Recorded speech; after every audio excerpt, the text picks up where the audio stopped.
How do I sell a freelance script? Well, my friend, you don't. When a show gets picked up to series, the Writers Guild of America mandates that that show farm out like 1 or 2 episodes per season to freelancers as a way of helping people into the business. And it's all well and good. But the reality of a new show is the staff writers, the people who are full-time writers on the show, are still struggling in that first year to find the tone of the show and what kind of stories to tell and the dynamics. Often the hours are really long and late. And so if they're struggling to figure out the show, there's no way that an outsider is going to be able to nail it. There's no way. You're setting everyone up for failure. So what often happens is that first year show will just pay the Writers Guild a penalty for not having freelancers. On the second year of the show, very often this happens. The showrunner, as a way of rewarding the writer's assistant for their loyalty and their service and for their hard work, often the showrunner will give that person a freelance episode. And that's a really big deal for that person, right? And they're always thrilled and excited because this is their big break. 9 times out of 10, that script will come in needing a lot of work.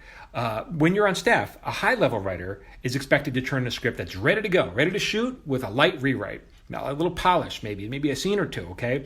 But a mid to low-level writer, almost always the script requires a lot of rewriting, maybe a page 1 rewrite. It's just normal because those writers do not yet understand story structure, which is why I'm always yelling, story structure, story. And you guys are like, oh, I already understand story structure. And I'm like, no, you don't. You're like, yeah, I do. And I'm like, no, you don't, because most of these new writers don't yet quite understand story structure. So how are you going to understand it? Which is why I teach it. It's like super important.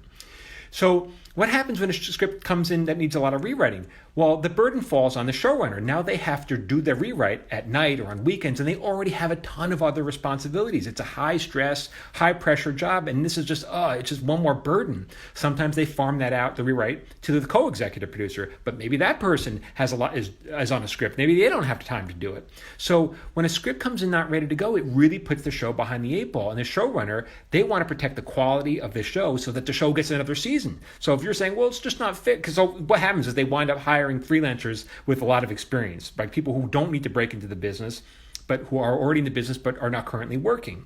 And so you may think, well, that's not fair. You're not helping people break in. But the burden of the showrunner is to keep that show alive so that everyone will come back for another season on the show. That's what they're really thinking about. Let's keep the trains running.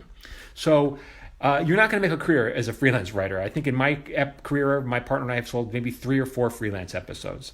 So for more on how to be a better writer and how to understand story structure, you follow me here on Instagram @Michael Jamin Writer. Learn story structure.